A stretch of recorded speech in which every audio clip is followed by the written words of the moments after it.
Hello प्यारे बच्चों। तो भाई कैसे हैं सभी बच्चे? आशा करती हूँ सभी बच्चे बहुत अच्छे होंगे, घर पर होंगे, स्वस्थ होंगे, सुरक्षित होंगे, अपने और अपने माता पिता का ध्यान रख रहे होंगे।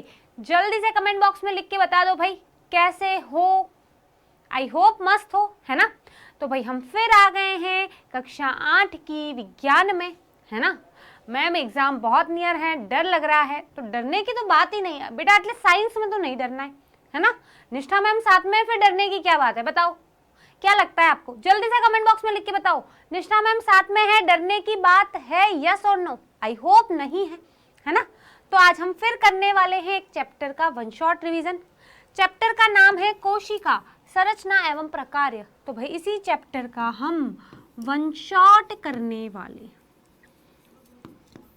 क्या करने वाले हैं? वन शॉट करने वाले हैं कि भाई इस चैप्टर में क्या क्या पॉइंट्स हैं मेन। तो भाई let's start. How is the जोश बच्चा पार्टी? आई होप बहुत अच्छा जोश है। चलिए तो भाई बात करते हैं, कोशिका की बात करते हैं। तो सबसे पहले चैप्टर का नाम सुनते ही दिमाग में आता है कि आखिर ये कोशिका है क्या, है ना? आता है ना दिमाग में? तो देखो बेटा, किसी भी सजीव की, सजीव का मतलब जो सांस ले सकते हैं, जो चल सकते हैं, जो जनन करते हैं, जो उत्सर्जन करते हैं, वो सब सजीव होते हैं। तो किसी भी सजीव की संरचनात्मक और कार्यात्मक इकाई कोशिका है ना? किसी भी सजीव की, किसी भी सजीव की संरचनात्मक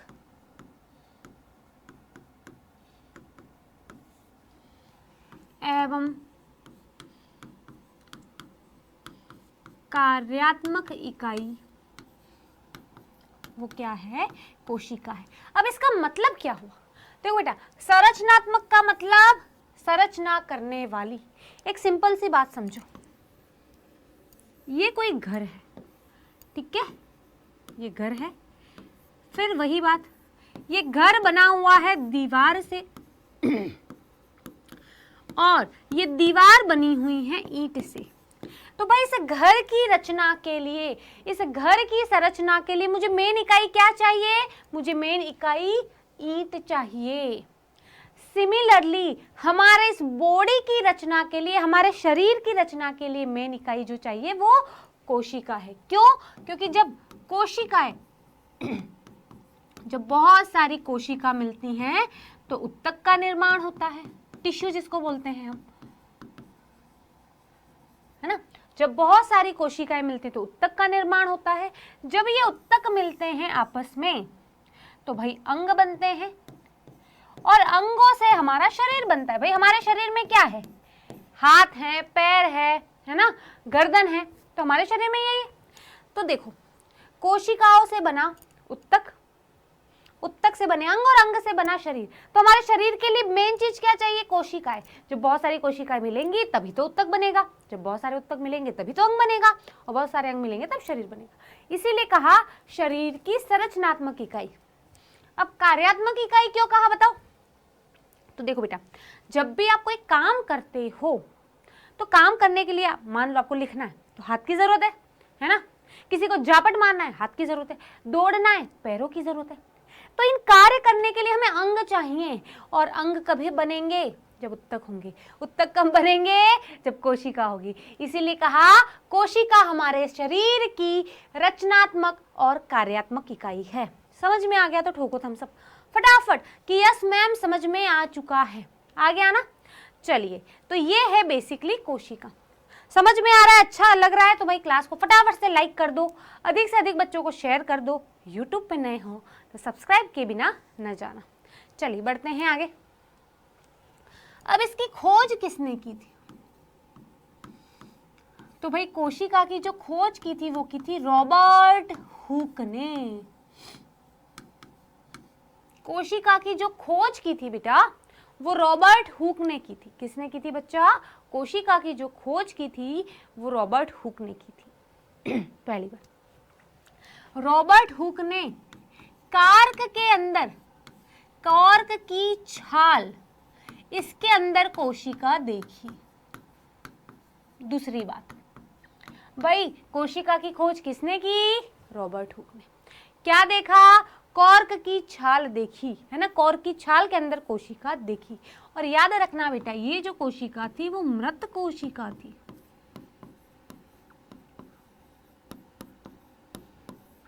ये जो कोशिका थी वो मृत कोशिका थी। कॉर्क की छाल कोशिका या मृत कोशिका थी। क्लियर यहां तक की बात सभी को? चलिए तीसरी और इंपॉर्टेंट बात, इसने कोशिका देखी तो दिखी कैसी? मधुमक्खी के छत्ते जैसी दिखी।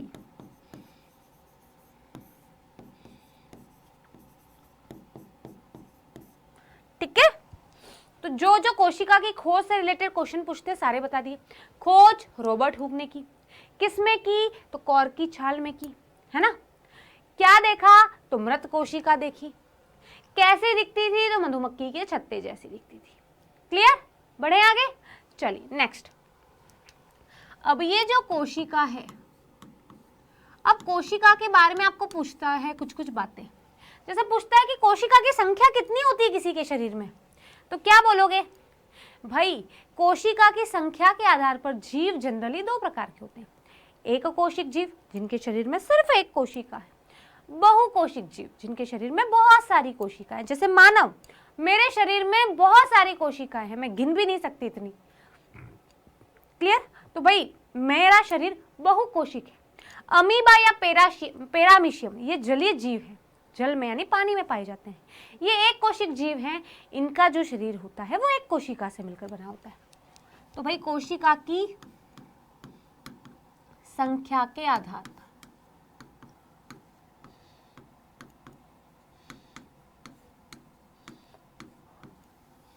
ठीक है, दो प्रकार के होते हैं। एक कोशिक जीव जिनके शरीर में एक कोशिका होती है, और दूसरे होते हैं बहुकोशिक जीव, है ना। मिस्टर कौशिक की बहू नहीं है मैम। बहुकोशिक मतलब क्या? मिस्टर कौशिक की बहू है? नहीं। कवल कौशिक सर की बहू है? नहीं। बहुकोशिक का मतलब बहुत सारी कोशिका। जैसे हो गया मानव, उदाहरण लिख लो मानव। एक कोशिक जीव, उदाहरण लिख लो भाई अमीबा, पैरामीशियम, ये सब। अमीबा पैरामीशियम ये एक कोशिक जीव है, मानव क्या है? बहुकोशिक जीव। जैसे आप देखते हो मुर्गी का अंडा,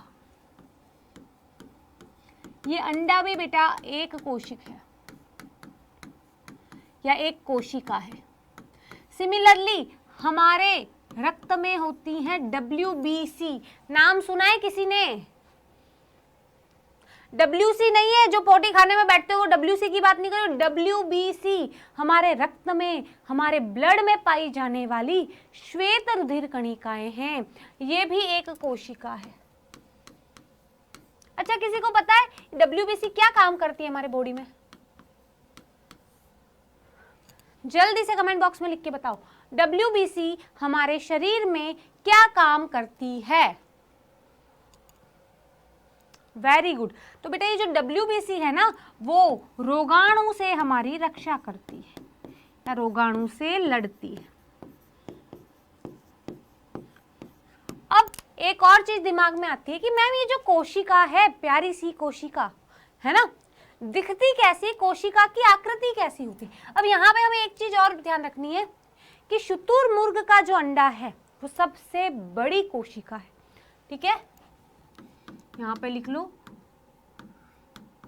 शुतुरमुर्ग, ऑस्ट्रिच बोलते हैं जिसको।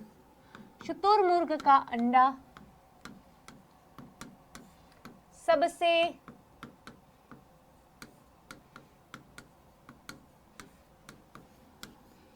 बड़ी कोशिका है। शुतुरमुर्ग का जो अंडा है वो सबसे बड़ी कोशिका है ना। शुतुरमुर्ग का जो अंडा है वो क्या है? सबसे बड़ी कोशिका है। सबसे बड़ी कोशिका कौन है? शुतुरमुर्ग का अंडा। अब मैम कोशिका की आकृति कैसी होती है? लंबाई कैसी होती है? तो भाई ये फिक्स नहीं होती, भाई कुछ कोशिकाएं लंबी होती हैं, कुछ कोशिकाएं छोटी होती हैं, है ना। तो भाई कोशिका की जो आकृति या लंबाई होती है वो फिक्स नहीं होती है, इनके कार्य के अनुसार होती है, कार्य के अनुसार होती है। चलिए, जैसे अगर हम इंसान में बात करें तो हमारे शरीर में होती है तंत्रिका कोशिका। हमारे शरीर में क्या होती है बेटा? तंत्रिका कोशिका होती है। अब तंत्रिका कोशिका का काम है संवेदनाओं को एक जगह से दूसरी जगह ले जाना। मान लो आपको इस हाथ पे मच्छर काट गया, अब यहाँ पे जो संवेदी तंत्रिका कोशिका है वो जाके सिग्नल पहुंचा रही दिमाग में कि अरे यहाँ पे मच्छर काटा है, उसको मार के भगा, नहीं तो तेरा खून चूस जाएगा। तो भाई उसको यहाँ से लेके, हाथ से लेके मस्तिष्क तक जाना पड़ा, तो लंबी चाहिए। तो तंत्रिका कोशिकाएं जनरली लंबी होती। तो भाई ये आई होप क्लियर है। शुतुरमुर्ग का अंडा सबसे बड़ी कोशिका है, आकृति लंबाई फिक्स नहीं होती है।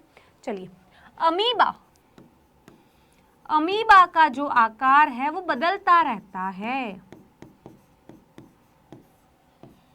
अमीबा का आकार बदलता रहता है। कोई बता सकता है क्यों? अमीबा का आकार आखिर क्यों बदलता रहता है? कुछ तो कारण होगा। तो देखो बेटा, जो आपका अमीबा है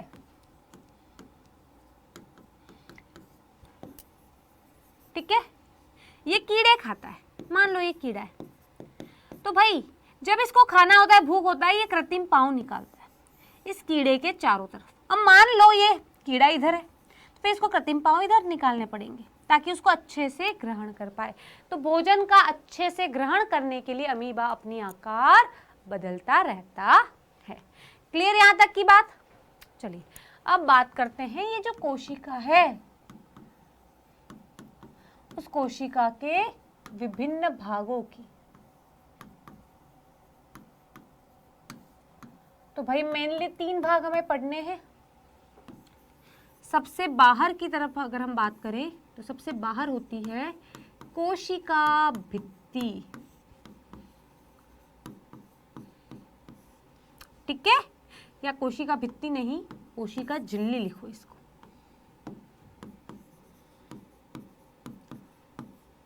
फिर अंदर होता है कोशिका द्रव्य। ये क्या है आपका? कोशिका द्रव्य। चलिए, और सबसे अंदर की तरफ होता है केंद्रक, और ये होता है आपका केंद्रक झिल्ली। ये आपके कोशिका के भाग हैं। वेरी इंपॉर्टेंट करना भाई, एग्जाम में नामांकित चित्र पूछा जाता है। एग्जाम में नामांकित चित्र पूछा जाता है। लो, बना दिया आपका नामांकित चित्र, ठीक है। चलिए, अब एक एक भाग के काम पढ़ते हैं। तो भाई कोशिका झिल्ली जो होती है,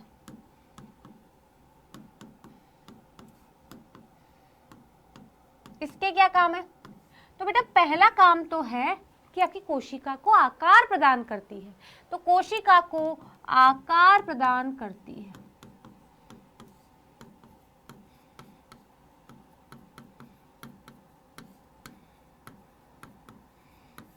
तो कोशिका झिल्ली का पहला काम क्या है?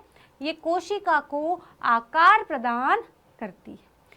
चलिए, दूसरा क्या काम है? ये भाई मान लो यहां से कोई हानिकारक चीज है, ये आपकी इस कोशिका में घुसना चाहती है। अब कोशिका झिल्ली जो है वो डिसाइड करेगी कि ये चीज आपकी कोशिका के लिए, आपकी बॉडी के लिए अच्छी है या खराब है। तो पदार्थों के आवागमन पर क्या करती है? नियंत्रण करती है। दूसरी बात, पदार्थों का कोशिका में आवागमन का मतलब आना जाना, आवागमन पर नियंत्रण करती है।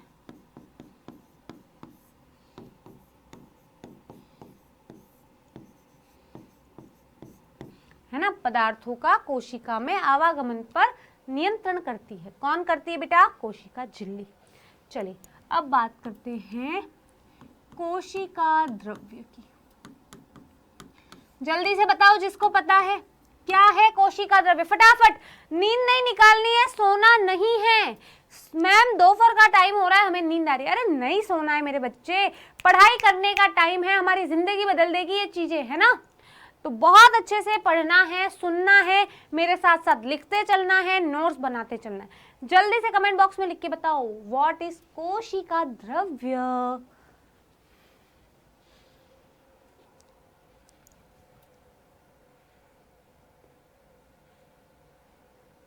तो भाई कोशिका झिल्ली, इस कोशिका झिल्ली और केंद्रक के मध्य पाया जाने वाला द्रव्य। कोशिका झिल्ली एवं केंद्रक के मध्य पाया जाने वाला द्रव्य। अब मेन बात है कि जो भी कोशिकांग हैं जैसे माइटोकॉन्ड्रिया, गोल्जी काय, ये सब इसमें पाई जाती है। मैम अब ये क्या होता है? माइटोकॉन्ड्रिया क्या होता है? गोल्जी काय क्या होता है? भाई सब यहीं पढ़ लोगे तो 9वीं 10वीं में क्या पढ़ोगे? तो ये सारे कोशिकांग क्या होते हैं वो बड़ी क्लास में पढ़ोगे। बस अभी आपको ये ध्यान रखना है कि जो कोशिकांग होते हैं, कोशिकांग जो होते हैं वो इस कोशिका द्रव्य में पाए जाते हैं। समझ में आ गया तो ठोको थम्स अप, यस मैम समझ में आ गया। क्लास को लाइक जरूर करें बच्चा, अधिक से अधिक लोगों को शेयर करें, और यूट्यूब पर नए हैं तो सब्सक्राइब के बिना ना जाए। ठीक है बच्चे, चलिए बढ़ते हैं आगे। अब सबसे इंपॉर्टेंट भाग केंद्रक। ठीक है, तो कोशिका के केंद्र में या मध्य में स्थित भाग क्या है? ये कोशिका के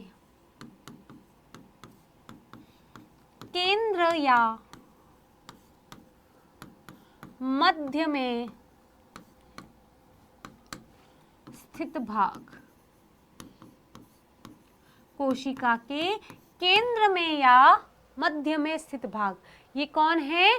केंद्रक है।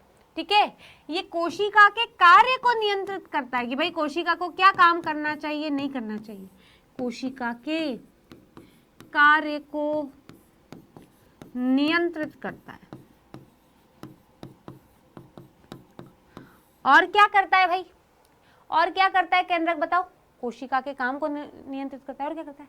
अब इस केंद्रक में धागे जैसी संरचना पाई जाती है जिसे हम कहते हैं गुणसूत्र। गुणसूत्र क्या होते हैं? केंद्रक में पाई जाने वाली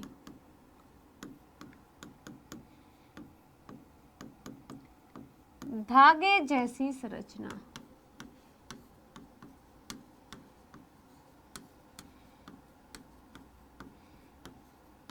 ठीक है भाई, केंद्रक में पाई जाने वाली धागे जैसी संरचना, ये होती है आपकी गुणसूत्र। क्लियर? अब ये जो गुणसूत्र होते हैं, उन गुणसूत्रों पर होते हैं जीन, और ये जो जीन हैं वो होते हैं आपके आनुवांशिक गुणों के वाहक।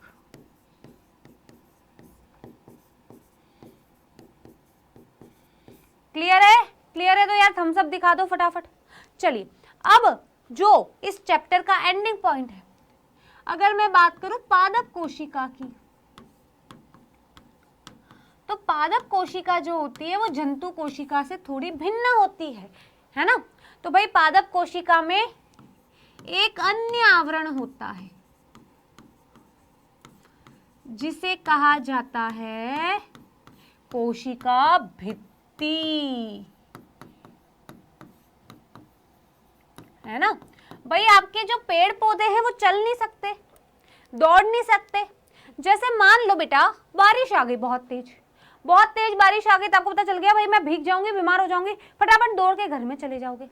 बेचारे पेड़ पौधे तो ये नहीं कर सकते। तो इसीलिए पेड़ पौधों को अतिरिक्त सुरक्षा की आवश्यकता होती है, क्योंकि वो दौड़ नहीं सकते, चल नहीं सकते। तो इसीलिए क्योंकि पादप को क्या होती है, एक अत्यधिक सुरक्षा की आवश्यकता होती है, इसीलिए कोशिका भित्ति पाई जाती है। क्यों पाई जाती है? क्योंकि पादप चल नहीं सकते,